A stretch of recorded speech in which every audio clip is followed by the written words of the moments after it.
Selamat siang pendengar dimanapun Anda berada. Jumpa lagi kita dalam Bincang di RRI. Dan seperti yang sudah kami sampaikan, untuk hari ini kita akan membahas mengenai wanita dan dunia kerja. Nah, seperti yang sudah kami sampaikan juga bahwa untuk hari ini spesial ya, karena narasumber yang sudah kami hadirkan di studio. Pengen ngucapin selamat siang dulu. Selamat siang Mbak Helen. Selamat siang. Apa kabar? Alhamdulillah baik. Alhamdulillah Mbak Mia baik. baik ya. Alhamdulillah udah lama kita nggak ketemu ya. Tahun berapa ya Lumayan. terakhir ya? Tahun berapa kita ketemu Mungkin ya? tahun kemarin kayaknya ya. 2020 nggak ketemu deh Oh iya, kayaknya. 2019 berarti. 2019 atau 2018 malahan ya. Cukup lama sih masalahnya ya. Cuman via WA aja ketemunya. Oh iya, betul. Oke, dan topik yang kita bahas adalah mengenai wanita dan dunia kerja. Oke, Mbak Helen ini adalah pembina Yayasan Essential Education Indonesia. Selain itu, Mbak Helen ini juga sebentar. Saya lihat kepean dulu ya. Ya, selain itu Mbak Helen adalah pendiri Lembaga Pendidikan Essential English Center, kursus bahasa Inggris terbaik di Bengkulu dengan akreditasi A dan pendiri Taman Kanak-kanak Essential Education. Wow, luar biasa ya. Oke, Mbak Helen, topik kita mengenai wanita dan dunia kerja. Karena kita wanita ya. Wanita dan bertepatan juga dengan Women's Day ya. Betul. Oke, tahun ini mengangkat tema Choose to Challenge. Oke, wow, gaya bener ya bahasa Inggris saya ya. Bener nggak ngomong tadi? Betul kok. Betul ya. Oke, Mbak Helen, kalau bicara tentang wanita dan dunia kerja kayaknya ini apa ya ngomongnya antara pilihan yang agak berat dan tidak berat. Oke deh, tadi kita sempat ngobrol nih. Sebenarnya perempuan itu baiknya bekerja atau tidak? Saya bekerja, Mbak Mia juga bekerja dan banyak orang lain juga bekerja. Sebenarnya bekerja itu baik atau tidak ya? Ya. Tentu saja baik. Ya, sebaiknya wanita itu bekerja, baik itu bekerja di luar rumah maupun bekerja di rumah. Jadi bisa bekerja itu bisa di luar, bisa di rumah saja, tapi tetap bekerja. Oke. Jadi ada berbagai faktor kenapa wanita sebaiknya bekerja. Oke. Yang pertama itu yang paling umum apa? Ekonomi Betul, pasti. pasti perekonomian ya. Jadi misal gaji suaminya mungkin tidak mencukupi untuk kebutuhan yang besar, jadi istri perlu membantu bekerja. Atau juga kadang-kadang sebagai ya jaga-jaga, misalnya sekarang mungkin cukup, tapi besok-besok ya siapa tahu anaknya buat kuliah, Betul. jurusan yang mungkin lebih mahal gitu, jadi dia persiapan. Atau kalau kita memikirkan kemungkinan terburuknya, misal kalau suami suatu saat sakit atau cacat atau meninggal dunia atau yang lainnya. Yang terjelek lah itu ya pokoknya ya. Itu yang tidak diharapkan. Tapi kan kalau istri tidak bekerja kemudian ditinggal suami tiba-tiba, nah itu yang ditakutkan. Banyak sekali Pemikiran dari mana bisa membiayai hidup dan keluarga. betul. Nah, gitu ya. Dan yang saya dengar juga semasa pandemi ini banyak perceraian terjadi karena perekonomian juga. Wow. Ya. Oke. Dan itu yang benar-benar kayak aduh. Kayaknya harus. Saya tinggal geleng-geleng tinggal itu. Iya. Tapi tidak hanya perekonomian loh. Kenapa wanita itu harus bekerja? Itu juga sebagai wadah sosial. Dalam artian sekarang kita ngomong kalau seorang istri tidak perlu mengejar perekonomian. Misalnya dia udah banyak uang, suami udah mapan. Betul. Tapi dia masih perlu bekerja. Kenapa? Sebagai wadah sosial. Jadi kita butuh tempat bergaul kan? Karena kita selayaknya makhluk sosial. Kita perlu menjaga kesehatan mental. Nah, orang yang ekstrovert, apalagi ya, yang introvert aja masih butuh bergaul, butuh teman gitu kan, butuh berbagi. Apalagi yang ekstrovert, kalau dikurung di dalam rumah, nggak ngapa-ngapain, nggak ketemu orang, hanya menghadap panci dan kuali, apa yang terjadi kira-kira? Bisa pecah ini ya. Kesehatan mental yang terganggu. Jadi kalau kita misalnya kesal, marah, bosan, ada tekanan, stres, sesuatu yang tidak kita harapkan terjadi, itu kita pendam sendirian. Dan itu bisa berbahaya bagi kesehatan mental. Okay. Kemudian juga ya jangan merasa hebat bagi suami yang istriku di rumah saja kok nggak apa-apa, dia tidak bergaul nggak masalah. Istrimu masih sehat? Masih? Oh, lihat dulu, mungkin saja dia bergaul dengan tetangga, dia ngerumpi, dia ngegosip, itu kan bisa mendatangkan negativitas ya. Jadi lebih baik diarahkan ke yang hal positif. Kalau kita bekerja, kita bisa bertemu rekan kerja, kita bisa bertemu dengan klien, kita bertemu dengan customer, atau kalau dia seorang guru, dia bisa bertemu dengan siswa. Dan itu sangat menghibur sekali. Ya, apalagi untuk kesehatan mental tadi ya, balik-balik ya. Jadi di situ sebagai wadah sosial. Kemudian juga sebagai tempat untuk kita menerapkan ilmu dan talenta yang kita miliki. Jadi kalau kita punya ilmu, misalnya kita udah payah-payah nih kuliah sarjana sekian tahun, terus ilmunya buat apa? Nah, kita terapkan. Daripada hilang aja ya. Betul. Tidak hanya ilmu yang didapat dari bangku sekolah atau bangku kuliah, tapi kita kan juga punya talenta nih, punya bakat ya, bakat yang terpendam lah istilahnya. Nah, itu perlu digali dengan kita bekerja, itu kita menggali talenta yang kita miliki. Bisa menggali talenta. Ya, next ya itu untuk kontribusi bagi masyarakat. Kita hidup tidak hanya alangkah egoisnya kalau kita hidup cuma buat diri kita sendiri ya. Jadi apa sih kontribusi kita kepada masyarakat? Itu juga minimal ke tetangga. Iya. Ya.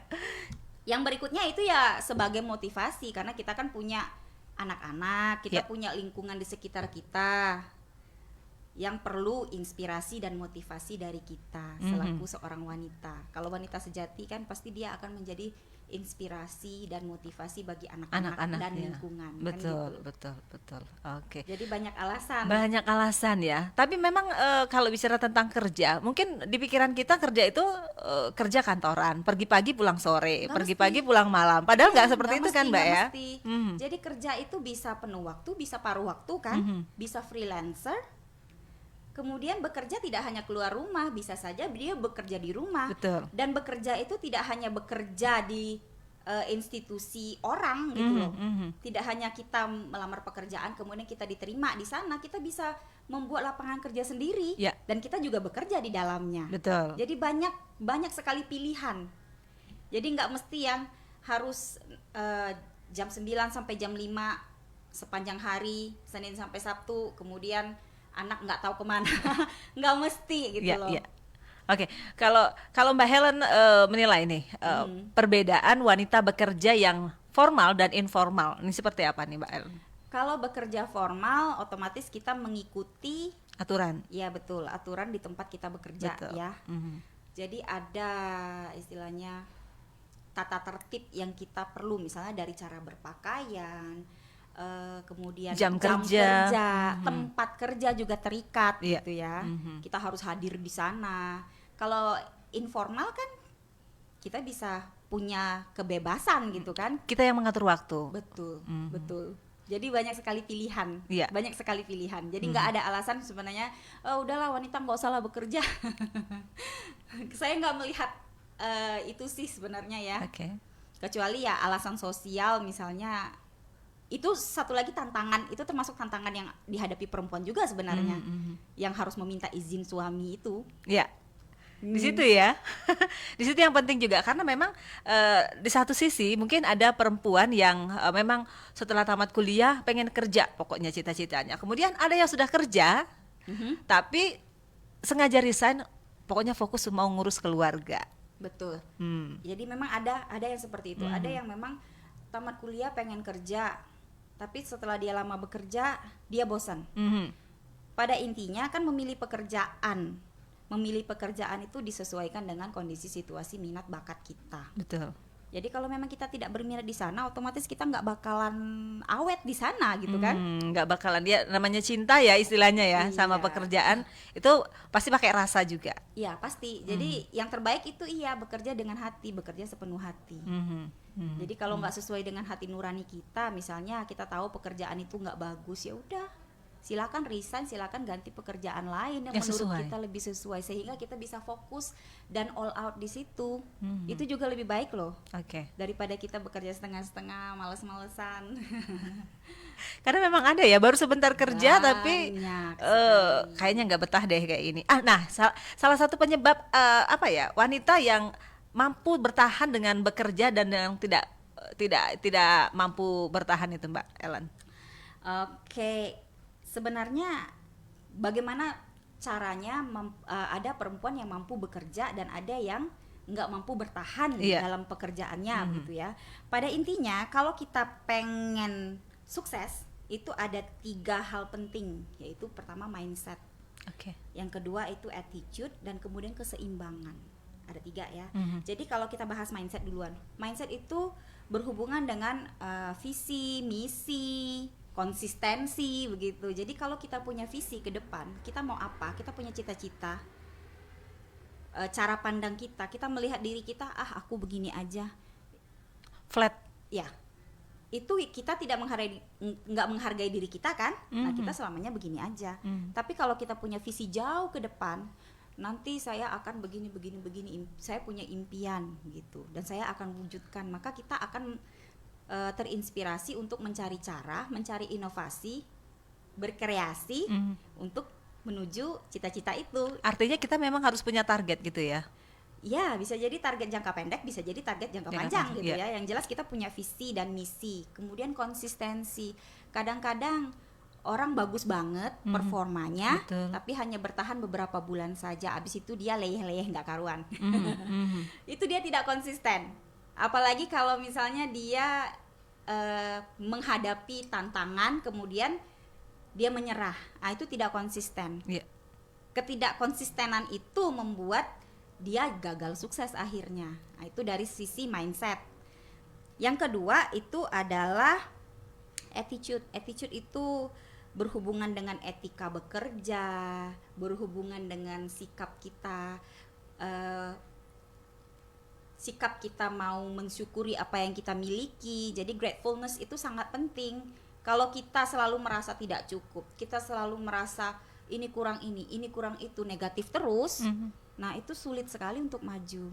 Tapi kalau kita misalnya, senang saya sudah progres sekian, itu akan menambah motivasi diri kita sendiri juga kan? Kalau gitu saya bisa lanjutkan lagi ini. Jadi bulan depan saya akan bisa meningkatkan. Jadi pada intinya kan setiap hari kita tuh harus ada peningkatan dari hari kemarin. Betul. Gitu loh. Itu yang agak susah sebenarnya. Jangan sampai stuck. Apalagi mundur ya. Apalagi mundur. Tapi tetap harus beretika, karena etika bekerja itu penting. Nah, kalau bicara tentang etika, attitude tadi, Mbak Ellen, seperti apa sih attitude yang harus dilakukan seorang wanita, seorang wanita, terus orang-orang yang bekerja lah di dunia kerja? Karena memang katanya cantik tapi nggak ada attitude gitu ya kan ya. Kan apa ya istilahnya, nilai attitude itu seperti apa sebenarnya? Sebenarnya attitude ini tidak hanya wanita, tapi ya pria wanita semua orang sama ya. Misal gini, Mbak Mia ditegur sama atasannya misalnya, Mbak Mia kalau ngedit video itu bukan begini caranya, kalau begini kamu makan waktu 3 jam, kalau dengan cara ini kamu bisa memakan waktu cuma setengah jam. Nah, mestinya attitude yang baik adalah kita ada rasa, oh iya ya, kita akan mempelajari dan kita akan mencoba. Tapi kalau orang yang tidak berattitude, dia males kan? Aku udah biasa pakai yang ini kok. Dia akan beralasan. Dia akan beralasan. Dan itu simple sekali, sebenarnya sangat kecil, tapi kebiasaan yang seperti itu menunjukkan kita tidak punya attitude yang baik, dan otomatis itu akan sulit nanti untuk promosinya, akan sulit untuk peningkatan kesejahteraannya. Jadi kalau ada apa-apa nanti Mbak Mia tidak dilibatkan. Kenapa? Karena sulit untuk bekerja sama, nggak kooperatif, dan maunya yang nggak mau menerima kritik saran gitu ya. Jadi cuma pengen pokoknya maunya sendiri lah ya. Maunya sendiri, dan itu kan nggak bagus. In the long run itu pengaruh. Mungkin kalau sekali 2 kali mungkin masih bisa dimaklumi, tapi lama-lama kan itu akan menjadi masalah yang menyandung diri kita sendiri juga. Betul. Bukan hanya untuk diri sendiri, tapi untuk orang lain juga. Apalagi kalau menghambat. Bekerja tim gitu kan ya. Wah, ini tim akan terhambat gara-gara kita. Kan di situ juga. Jadi etika bekerja itu penting. Yang mana yang boleh dilakukan, yang mana yang tidak boleh dilakukan. Misalnya nih ada anggaran, misalnya saya contohkan lagi ya, ada anggaran untuk kegiatan, tapi anggaran itu sebagian besar kita gunakan untuk kepentingan pribadi kita. Misalnya, iyalah panitia harus punya seragam yang bagus lah, jadi anggaran 50% masuk ke seragam panitia misalnya. Kemudian iyalah kita butuh makan yang enak lah, kemudian sekian persen lagi masuk ke konsumsi panitia, kapan lagi gitu kan. Akhirnya untuk event yang akan kita selenggarakan dananya udah habis, tidak maksimal. Betul. Jadi kerja tim juga pasti akan terhambat. Itu contoh satu lagi ya. Nah, jadi etika bekerja ini sangat penting, baik itu untuk wanita maupun untuk pria. Jadi semuanya sama. Etika bekerja itu bagus. Oke. Yang terakhir tadi keseimbangan nih. Keseimbangan ya. Keseimbangan itu apa sih yang harus kita seimbangkan? Keseimbangan itu ada keseimbangan dalam dunia kerja, ada keseimbangan dalam dunia pribadi, dalam kehidupan pribadi, dan ada keseimbangan di antara keduanya. Jadi antara dunia pribadi dan dunia kerja itu juga harus seimbang. Nah, sekarang kalau keseimbangan di dunia kerja misalnya, kita harus melakukan pekerjaan itu sesuai dengan minat dan kemampuan. Jadi kalau kita minat nih, tapi ternyata kita tidak punya kemampuan, sulit juga untuk sukses ya. Tapi kita mampu dan tidak ada minat, susah juga. Ya. Jadi harus seimbang antara minat sama kemampuan. Kemampuan itu harus seimbang. Nah, kalau kita pikir selama ini sebenarnya saya nggak ada minat, saya juga tidak mampu, tapi saya pengen duitnya. Banyak ya begitu ya. Iya. Itu membuat kita untuk tidak sukses sebenarnya. Kalau kita balik lagi ke etika bekerja, kalau kita hanya money oriented terus, itu juga akan sulit untuk sukses. Jadi sebenarnya mindsetnya uang terus ya berarti ya. Walaupun memang kita kerja cari uang sebenarnya. Cari uang, tapi kan jangan mindsetnya di setel untuk uang terus. Betul. Karena banyak hal dalam karir yang kita bisa lakukan tanpa kita harus berorientasi ke uang. Dan kalau kinerja kita bagus, itu secara otomatis keuangan pasti akan bertambah. Jadi nggak usah khawatir. Semua ada jawabannya. Iya. Itu yang di kehidupan pekerjaan ya, di dunia kerja. Kemudian yang di kehidupan pribadi, perlukah kita seimbang? Sangat. Jadi kita bisa memaksimalkan peran suami. Jadi suami itu kan pasangan kita nih, pasangan hidup, partner. Jadi teman, sahabat, semuanya jadi satu. Iya, orang terdekat istilahnya kan. Semuanya. Termasuk dalam hal pengasuhan anak, kita bekerja pekerjaan sama. Di rumah juga. Pekerjaan di rumah juga. Bagaimana kita membina rumah tangga juga sama-sama. Nggak mungkin membina sendiri kan. Iya, betul. Nggak jalan. Nah, jadi itu butuh saling terbuka, butuh saling dukung, saling kerjasama. Jadi kadang orang dari dunia kerja dia capek, kemudian dia pusing, sampai di rumah dia bawaannya ngomel-ngomel dan marah-marah. Iya, stres karena pekerjaan tadi awalnya ya, dibawa ke rumah. Tapi itu nggak sehat, nggak sehat. Sebenarnya apa? Pasangan kan bukan musuh nih. Betul. Kenapa kita harus berduri itu loh? Pasangan kan bukan musuh. Iya. Jadi kita bisa curhat ya. Ya, bisa curhat aja. Bilang misalnya, aku kesel tadi bosku begini, padahal aku sudah melakukan apa yang beliau minta gitu loh, tapi masih juga salah. Ada apa sih sebenarnya? Kok kayak sentimen misalnya ya. Kemudian sang pasangan juga, ini sebenarnya nggak pria nggak wanita ya, ini sama ya. Kemudian sang pasangan juga sebaiknya kalau pasangannya curhat, sebaiknya jangan membawa negativitas. Ya udah, kamu keluar aja dari pekerjaan itu. Oke. Aku pusing daripada kamu ngomel sampai di rumah. Ah, itu nggak baik. Sebaiknya apa? Jadi pendengar yang baik, kemudian berempati. Pernahkah kita merasakan hal yang sama? Kalau pernah, katakan. Jadi empati itu jangan disimpan, empati itu dikeluarkan, disampaikan. Supaya benar-benar ngefek. Kalau empati disimpan sendiri, nggak ngefek dong ya. Iya, betul. Jadi kalau misalnya pasangan kita mengeluh, aku pusing begini-begini, pernahkah kita merasakan itu? Kalau pernah, kita tinggal bilang kan, iya aku tahu rasanya, aku pernah berada di posisi itu. Jadi aku sangat mengerti, sabar ya, nanti kita carikan solusi. Nah, nanti cukup dengan seperti itu sebenarnya ya. Ya, aduh itu aja udah rasanya udah tenang perasaan ya. Urusan solusi nanti kan urusan belakang ya. Kita bisa ngobrol selanjutnya dan seterusnya. Itu urusan belakang. Solusi bisa berbeda-beda sesuai dengan kondisi. Karena memang membutuhkan pasangan yang seperti itu sih sebenarnya. Kalau sama-sama bekerja, apalagi kan ya suami istri bekerja. Tapi memang beban istri bekerja dengan apa ya istilahnya profesi ganda lah, ibu rumah tangga dan bekerja. Ini kan sebenarnya berat juga untuk perempuan ya, Mbak Ellen ya. Nah itu tadi keseimbangan yang ketiga, yaitu bagaimana kita menyeimbangkan antara kehidupan pribadi dengan dunia kerja. Oke. Nah jadi di sini kalau kita terlalu gila kerja, otomatis kehidupan pribadi akan terbengkalai. Sebenarnya nggak perempuan nggak laki-laki. Kalau laki-laki terlalu gila bekerja juga, dia sehari-harian di kantor, pulangnya jarang-jarang, otomatis dia akan kurang perhatian kepada istri, kurang perhatian kepada anak, ya enggak? Iya. Betul. Kalau yang masih jomblo itu bisa jomblo selamanya. Iya betul karena ya. terlalu gila bekerja. Dan juga kalau kita terlalu fokus dengan kehidupan pribadi, kita bisa menjadi tidak profesional. Oke.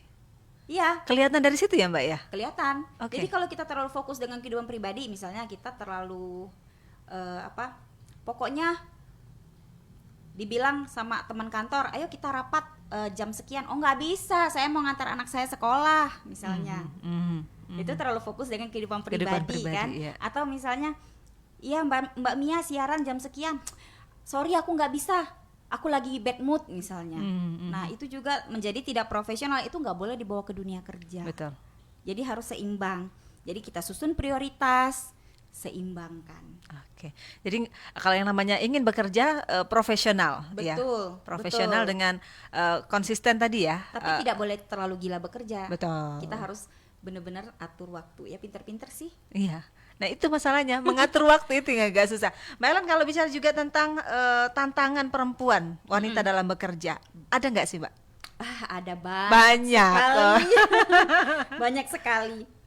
Jadi kalau tantangan yang dihadapi perempuan itu sebenarnya banyak sekali. Cuma secara garis besar itu saya catat ada 5 poin lah gitu ya. 5 poin itu udah banyak loh Mbak. Yang paling sering dihadapi. Oke. Gitu. Paling sering dihadapi ini bagi para pendengar mungkin bisa nge-relate ya. Yang pertama itu perbedaan apresiasi. Dan Perbedaan apresiasi. itu tantangan yang besar sekali ya. Antara laki-laki dengan perempuan itu sering terjadi perbedaan apresiasi. Jadi perempuan itu harus bekerja lebih keras untuk mencapai perolehan yang sama. Oke. Itu sering sekali. Contoh, kompetensi laki-laki itu lebih gampang untuk diakui daripada yang perempuan. Kalau kita ada group work misalnya, kelompok ya atau tim, kerja tim, itu sering kan secara tidak sadar perempuan akan memposisikan diri, ya udahlah, kamu laki-laki, kamu yang mimpin lah. Siapa ketua kelompok? Ya kamu aja lah, kamu kan cowok. Iya. Itu diajarkan dari zaman kita masih sekolah. Iya. Jadi itu pembentukan masyarakat sebenarnya. Itu memang diajarkan seperti itu. Ya istilahnya kita sekolah aja zaman dulu ya Mbak Ellen ya. Ketua kelas aja. Iya. Laki-laki yang jadi ketua kelas gitu kan ya. Kenapa? Karena dia laki-laki. Jadi bukan karena badannya besar atau karena dia pinter atau karena dia mampu memimpin, tapi karena dia laki-laki gitu loh. Ya udahlah cowok aja lah, misalnya kita kuliah tuh pilih komti ya. Yang cowok aja lah gitu biasanya. Itu kadang-kadang bukan hanya laki-laki, itu perempuannya sendiri yang udah mundur duluan. Udahlah kamu kan cowok, kamu aja lah gitu. Karena perempuannya sudah menjas tidak mampu gitu ya. Nah itu padahal kan tidak mesti laki-laki gitu loh. Perempuan juga bisa jadi mampu. Bahkan banyak perempuan-perempuan yang justru lebih mampu gitu kan. Jadi kemampuan itu kan tidak ada yang berhubungan dengan gender. Betul, sebenarnya. Betul. Cuma karena udah pembentukan masyarakat kita seperti ini, ya itulah yang menyebabkan terjadi perbedaan apresiasi. Itu yang poin yang pertama yang saya catat itu. Kemudian ada poin kedua yaitu perbedaan pendapatan. Itu juga tantangan yang besar sekali. Karena sebagian besar orang kan kenapa bekerja itu karena perekonomian kan. Kalau terjadi perbedaan pendapatan, otomatis dia akan bekerja lebih keras untuk mendapatkan pendapatan yang sama. Ini banyak pertimbangan. Jadi kadang-kadang employer itu mempertimbangkan faktor, ialah dia kan punya istri, punya anak, istrinya nggak bekerja, jadi dia dikasih mungkin tunjangan yang lebih besar begitu. Sedangkan yang ini cewek kan, dia kan ada suaminya, jadi ya nggak usah lah gitu. Seperti itu kah?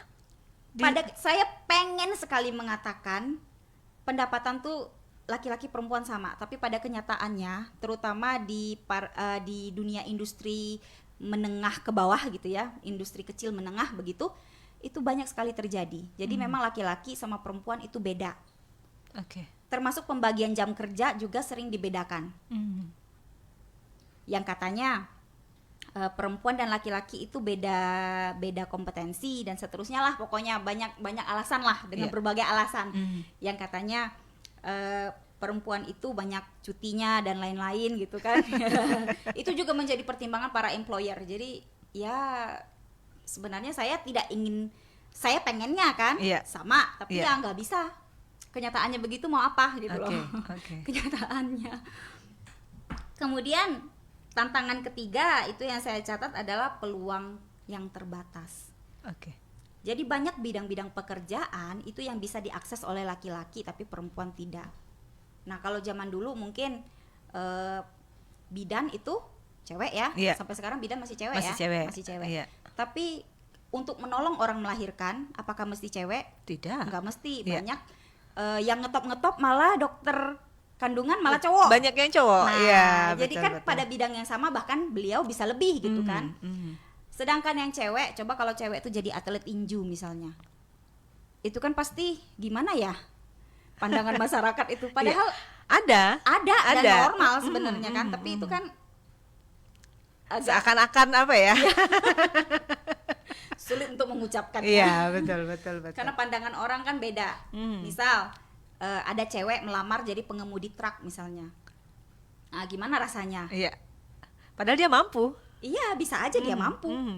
Ya kan? Karena saya pernah lihat videonya itu ya, kalau nggak salah di Facebook atau apa di mana, bahwa memang mobil, tapi di luar negeri bukan di Indonesia. Iya. Nah, itu peluang-peluang yang terbatas seperti itu juga tantangan. Kayak misalnya perempuan kerja di bengkel kan jarang kan ya? Iya. Padahal yang nggak menutup kemungkinan kalau memang dia punya kompetensi di bidang perbengkelan, kenapa tidak gitu. Betul. Tapi itu kan biasanya rata-rata bengkel menerima karyawan cowok. Betul. Istilahnya karena dia perempuan maka dia sudah kehilangan kesempatan untuk mendaftar. Sering sekali seperti itu. Padahal pekerjaan perempuan ada juga yang dikerjakan laki-laki. Banyak kan. Padahal koki misalnya itu yang ngetop itu justru yang cowok loh. Betul. Chef gitu ya. Katanya pekerjaan dapur pekerjaan perempuan kan ya. Iya. Tapi ternyata sekarang kan hampir enggak juga. Iya. Nah, justru itu. Karena peluang laki-laki itu jauh lebih luas. Oke. Ini tidak ideal tapi kenyataannya demikian di masyarakat kita. Saat ini mudah-mudahan berikutnya ya nggak lagi seperti ini kan. Kita kan membaik terus nih. Iya. Semakin tinggi kesadaran. Kemudian next itu yang tantangannya pasti gangguan fisik. Gangguan fisik seperti apa? Perempuan itu selalu menemukan gangguan fisik misalnya saat menstruasi. Saat menstruasi kadang-kadang karena faktor hormon ya. Jadi moodnya nggak karuan, kadang-kadang badannya nggak enak. Belum lagi kalau yang bawaan sakit pinggang. Iya. Belum yang perutnya sakit dan lain-lain. Nah itu mempengaruhi. Jadi dia harus mengatasi itu sambil dia mengatasi pekerjaannya. Itu tantangan yang jadinya dia bekerja 2 kali lipat. Kalau laki-laki kan nggak ada. Iya. Jadi enteng aja gitu kan sepanjang tahun. Tapi ada juga perempuan yang walaupun dia sakit seperti yang saya sampaikan tadi harus menyeimbangkan bagaimana. Iya. Tapi memang ada perempuan-perempuan yang memang kalau lagi datang bulan misalnya kayak gitu udah lemah gitu kan istilahnya. Jadi di situ itu tantangan sekali yang dihadapi oleh perempuan. Belum lagi ditambah dengan kondisi misalnya hamil, melahirkan, cuti 3 bulan, menyusui. Nah, itu juga semuanya tantangan sekali bagi perempuan. Kadang-kadang dia hamil melahirkan kemudian balik lagi setelah cuti hamil, cuti melahirkan, pekerjaan di kantor ternyata sudah tidak sama lagi dengan yang sebelumnya. Sering karena selama dia cuti itu kan tanggung jawab kan udah dibagi dengan siapa. Begitu dia balik lagi itu harus penyesuaian lagi. Ya kan? Itu tantangan banget. Next itu ada beban sosial yang berbeda. Beban sosial yang berbeda seperti apa, Mbak? Jadi antara laki-laki sama perempuan itu beda beban sosial. Laki-laki itu tidak menghadapi itu bekerja harus minta izin istri. Jadi kalau dia misalnya nanti ditugaskan misalnya dengan berubah jam kerja atau berubah tempat kerja, itu biasanya istri yang akan ikut suami. Jarang sekali itu saya menolak, Pak. Kenapa? karena istri saya tidak mengizinkan. Oh iya, betul. Sedangkan istri posisinya banyak sekali yang begitu. Dia udah oke banget, dia udah semangat, dia sudah sangat berminat sesuai dengan kemampuannya dan lain-lain, udah bervisi ke depan, tiba-tiba nggak jadi. Kenapa? Suami tidak mengizinkan. Ya apa boleh buat gitu ya. Itu tantangan sekali. Kemudian ada juga yang ya suami mengizinkan, tapi harus ada syarat-syaratnya. Syarat-syaratnya saya harus ini dulu, itu panjang dulu, ya? itu dulu. Dan itu yang tidak pernah ada di laki-laki. Oke. Itu sebabnya perempuan itu menghadapi tantangan yang lebih besar dalam dunia kerja. Jadi 5 itu yang paling sering kita temui. Di luar dari itu sih banyak yang lain juga. Tapi mayoritas lah ya, yang ini yang tampak sekali ya, Mbak ya. Ini yang kasat mata istilahnya. Kasat mata ya. Belum yang embel-embel lain sebagainya ya. Benar. Oke. Mbak Helen tahan dulu ya. Oke. Kita udah 33 menit ini. Nggak kerasa ternyata obrolan kita baru beberapa pertanyaan tapi wah panjang lebar kita bisa ngobrolnya. Oke pendengar, Anda juga bisa bergabung nanti ya di line telepon dan line SMS. Untuk teleponnya di 073 345 685 7321 995, line SMS-nya 0811 7307 079. Tetap bersama kami dalam Binder Bincang di RRI. Kanal Inspirasi Pro 1 RRI.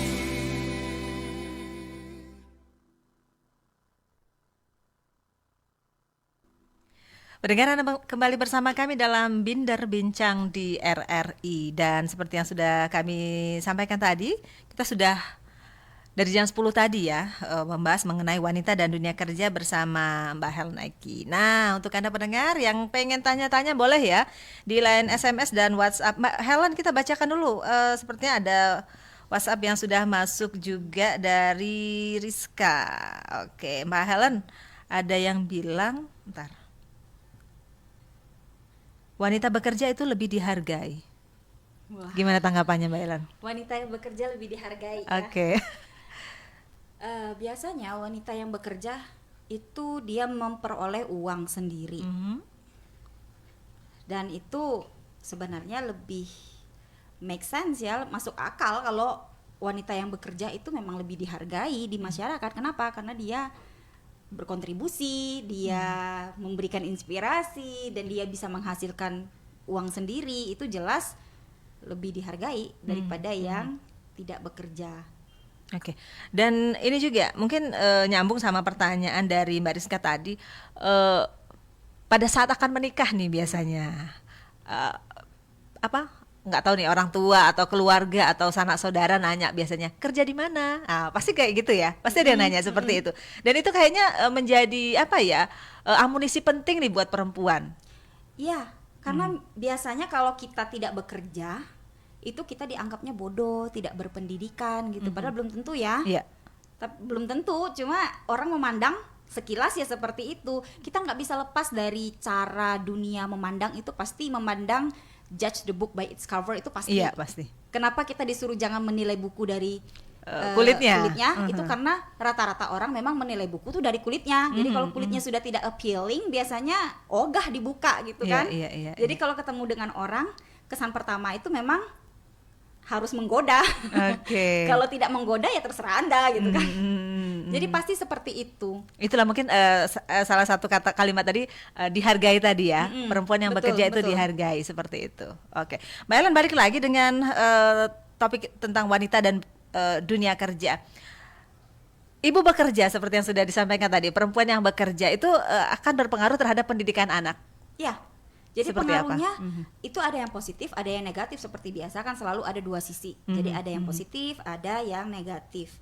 Yang diharapkan itu yang positifnya, yaitu seorang ibu yang sukses berkarir itu akan menjadi inspirasi dan motivasi buat anak-anaknya.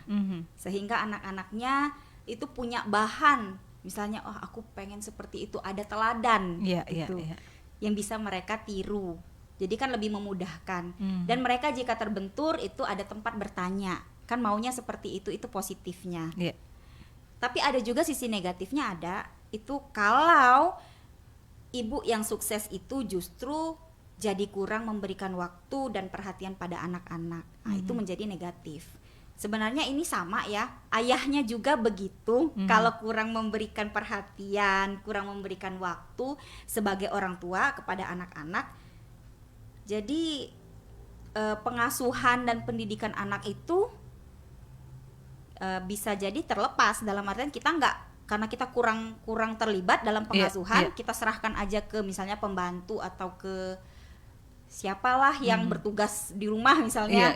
Nah itu satu yang kita harapkan, kita inginkan itu tidak tercapai. Misalnya kita pengen dia menanamkan ini, ya belum tentu pengasuh atau pembantu itu satu visi dan misi dengan kita. Caranya juga mungkin beda. Belum tentu standarnya sama. Betul. Ya kan gitu.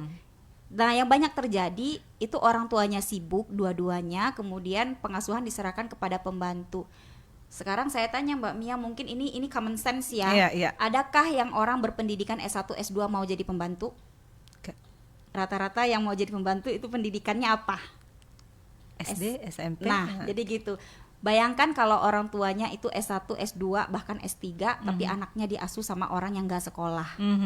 Jadi apa? Oke. Apakah akan sesuai dengan ekspektasi? Betul. Jadi seperti itu, ya. itu sudah sangat, itu kasat mata sekali sebenarnya. Nah, itu sisi negatifnya.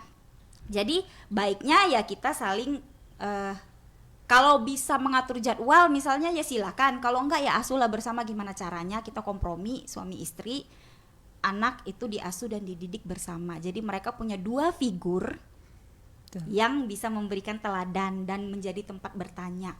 Oke. Apalagi kalau misalnya mengerjakan PR biasanya gitu ya, tugas-tugas sekolah nih Mbak Ellen. Karena pelajaran-pelajaran sekarang kan luar biasa ya. Beda. Beda. Nah, itu yang harus hati-hati, jangan sampai kita tanamkan mungkin ya menjawab pertanyaan anak biar dapat 100 gitu, tapi kita tetap harus menanamkan bahwa bukan nilai 100 itu yang dikejar. Dan itu biasanya nggak dapat dari guru les. Kita serahkan ke guru les nih misalnya. Apa yang dilakukan guru les ya supaya mereka dapat 100. Kan gitu. Akhirnya nilai yang pengen kita tanamin bahwa anak tuh ngerti, anak itu paham dan bisa diterapkan. Kan itu yang kita harapkan, itu tidak tercapai akhirnya. Karena kurang campur tangan orang tua tadi. Padahal orang tuanya kan sukses nih, pinter-pinter kan. Kalau nggak pinter nggak mungkin sukses gitu kan. Nah jadi kalau sebagai orang tua kan itu perlu sekali kita merefleksi apakah pengaruh pekerjaan kita itu positif atau negatif terhadap anak-anak. Kalau positif dipertahankan, kalau negatif diperbaiki. Segera diperbaiki. Jangan tunggu-tunggu. Tunggu anakku udah gede aja, udah terlambat. Wah, terlambat. Ya, betul. Terlambat sekali kalau udah gede. Iya.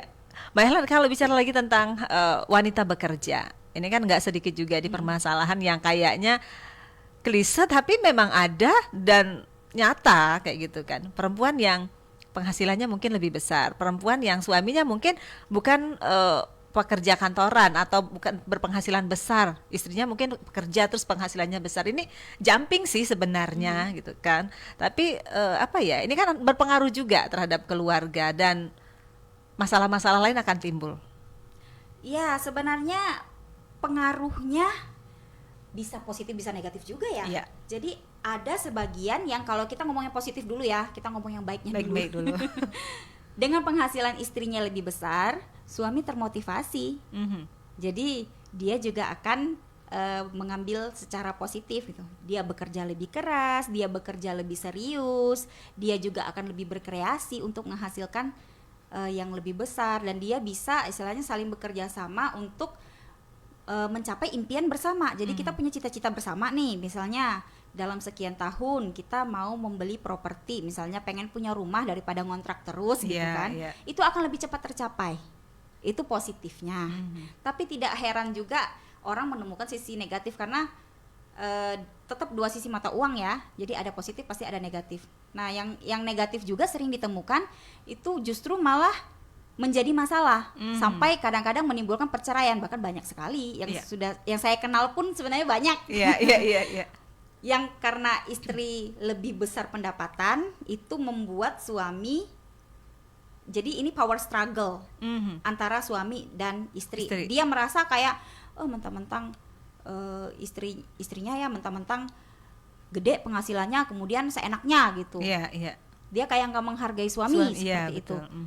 Nah itu bisa jadi benar, bisa jadi juga tidak, bisa jadi juga itu adalah paranoidnya suami ya sebenarnya.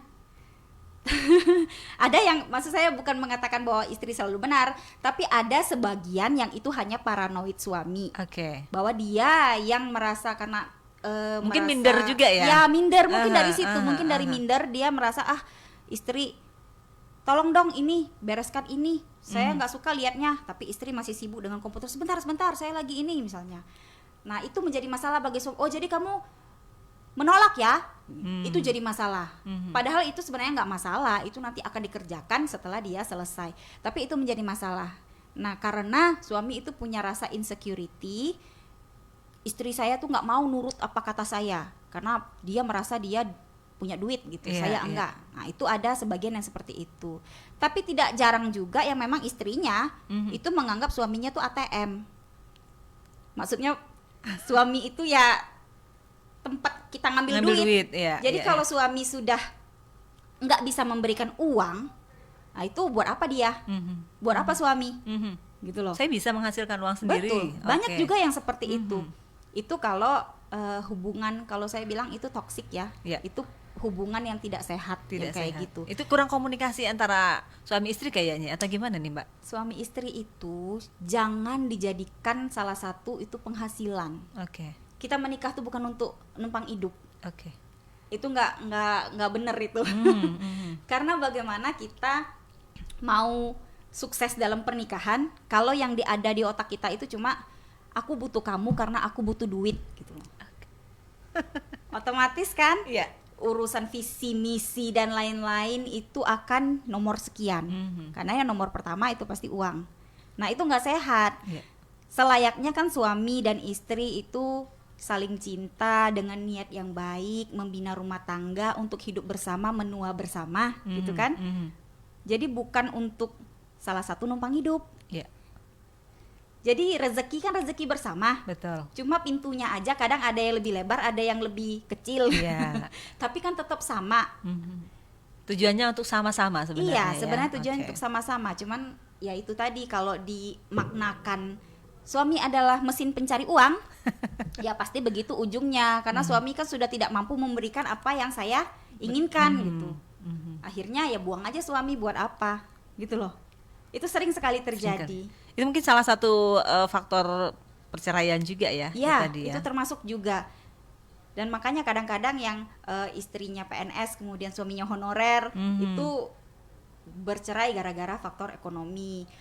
Tapi mungkin mereka tidak mengatakan faktor ekonomi, bisa jadi karena ya udah complicated ya. Berawal dari faktor ekonomi, kemudian masuk ke paranoidnya suami, kemudian memang membangkangnya istri dan lain-lain begitu. Itu menjadi alasan semua akhirnya. Karena memang banyak permasalahan yang bisa timbul gara-gara masalah ekonomi. Akarnya dari sana tapi cabangnya kemana-mana gitu. Cuman yang kayak gitu saya jadi ingat ini loh Mbak Mia, laba-laba.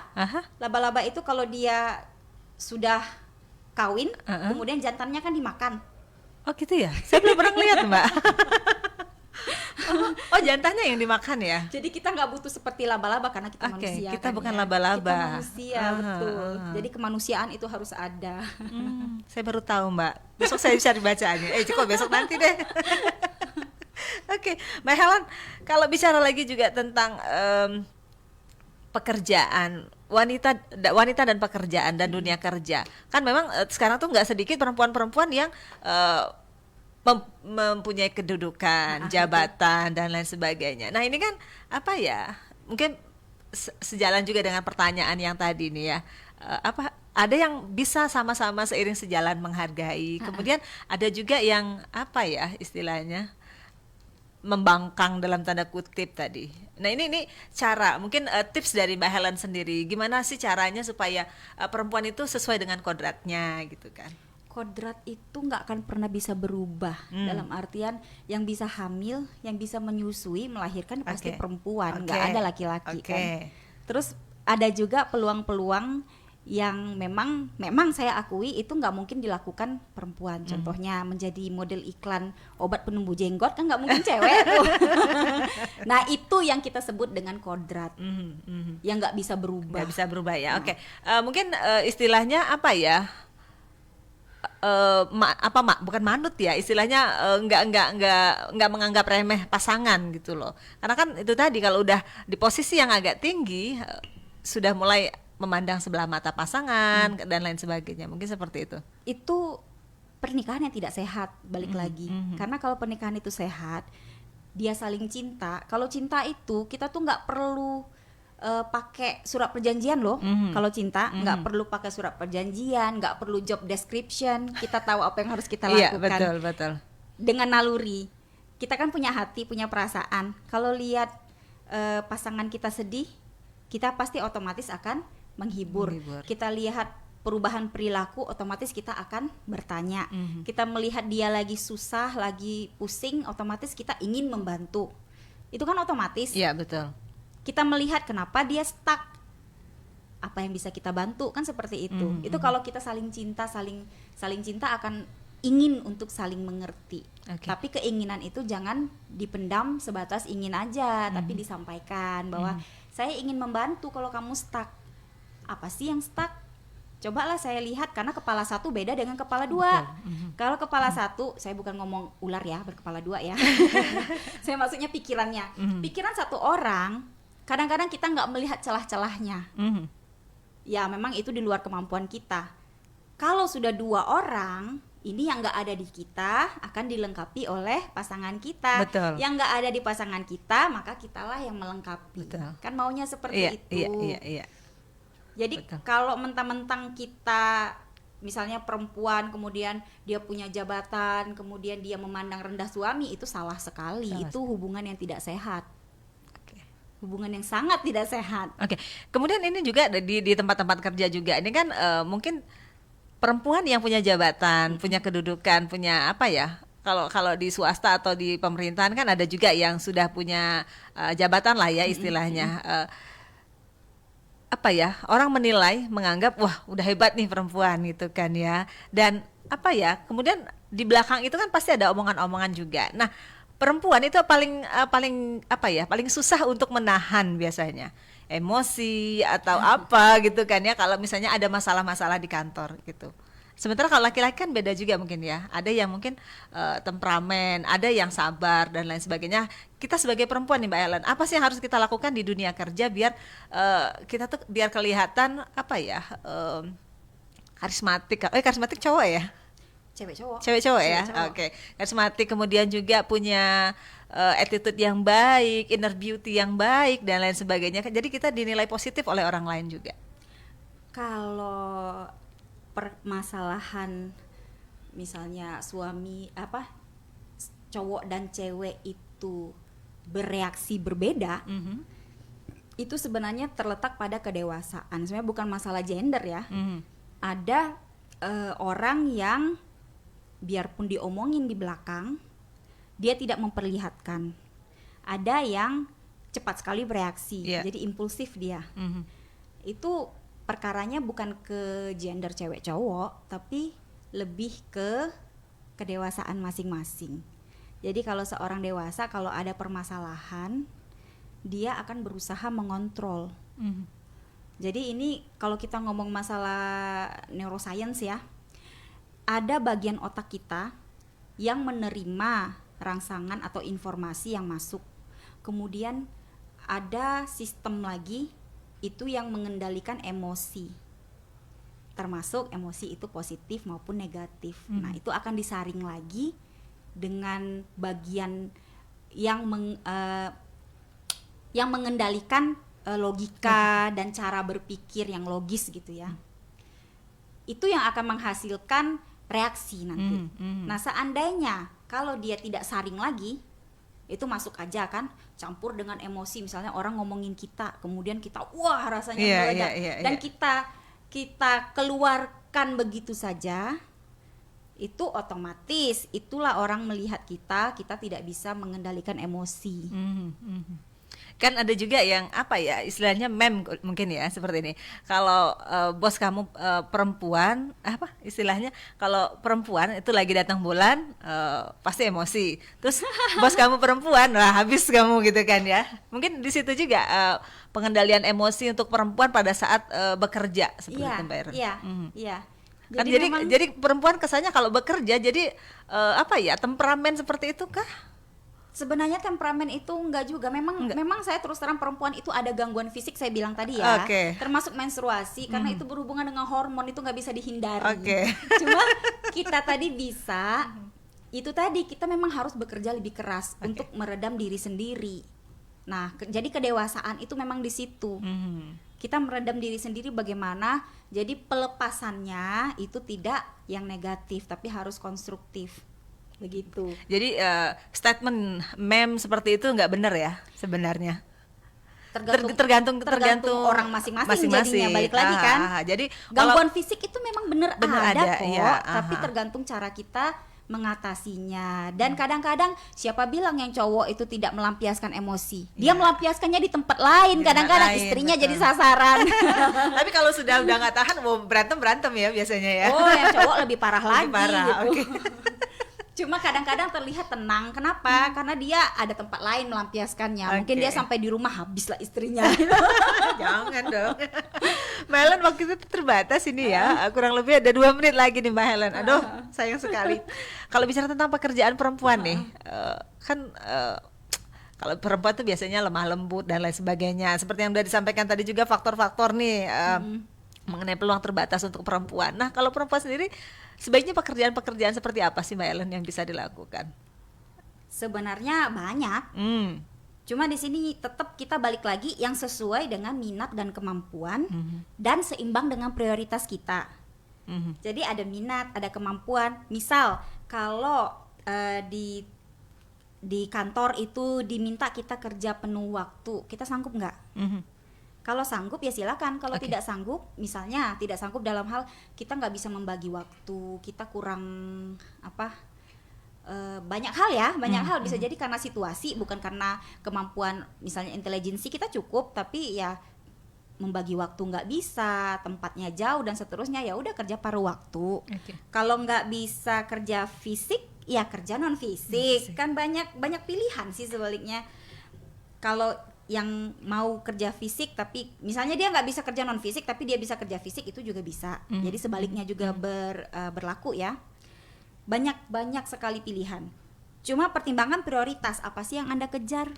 Nah, jadi apa sih yang kejar? Jangan sampai justru gara-gara pekerjaan prioritas jadi terganggu. Itu jika prioritasnya adalah hal lain di luar pekerjaan. Tapi kalau yang memang dia prioritasnya saya pengen ngejar karir, ya silakan. Tergantung prioritas masing-masing ya. Dan itu harus disesuaikan. Jadi kalau tidak ada lowongan kerja yang sesuai bagaimana? Ya udah buat lapangan pekerjaan sendiri. Sekarang masalahnya kan banyak tuh kalau di live Facebook tuh jualan gitu kan ya Mbak. Banyak sekali. Cuma saya yang tidak setuju itu pernah baca postingan entah siapa saya lupa. Dia postingan saya butuh pekerjaan, saya tamat SMA, pekerjaan apa aja mau. Seperti itu dibuat? Iya. Dan itu yang kayak kamu obral sekali gitu loh. Dan itu gak akan pernah profesional. Kenapa? Karena dia caranya aja sudah katanya dia mau semua, tapi saya nggak yakin itu akan benar-benar terjadi. Nanti suatu saat dia nggak mau, kenapa dia cari pekerjaan lain lagi gitu. Dari caranya aja udah nggak pro juga ya? Ya gimana ya. Orang kan pengen tahu kan kamu bisanya apa. Betul. Akan berbeda kalau dia memposting misalnya saya punya kemampuan ini, saya ingin bekerja di bidang ini, saya tertarik di bidang ini. Itu lebih spesifik kan. Nah itu orang akan lebih mudah untuk mengukur sebatas mana dia berminat, sebatas mana dia mampu gitu. Paling tidak kan kita punya kemampuan keahlian juga ya. Karena tidak ada orang yang mampu semua bidang. Ya kan. Kalau dia mau kerja apa aja mau, coba bayangin. Beda cerita. Mbak Helen, terima kasih waktunya ya. Aduh, udah jam 11 ini rupanya ya. Moga-moga besok-besok kita bisa ngobrol lagi. Dan terima kasih untuk ilmunya hari ini. Sama-sama. Aduh, luar biasa sekali walaupun mendadak, tapi alhamdulillah Mbak Helen bisa meluangkan waktunya hari ini ya. Oke, demikian pendengar, Mbak Helen Eki, pembina Yayasan Essential Education Indonesia, sekaligus pendiri Lembaga Pendidikan Essential English Center terbaik di Bengkulu, terakreditasi A, dan juga pendiri Taman Kanak-Kanak Essential Education. Wah, ini bisa ngobrol-ngobrol lagi nih lain waktu ya. Oke, terima kasih Mbak Helen ya. Sama-sama. Oke, pendengar, terima kasih untuk kebersamaannya dan sekaligus Mia pamit. Selamat siang. Wassalamualaikum warahmatullahi wabarakatuh dan sampai jumpa.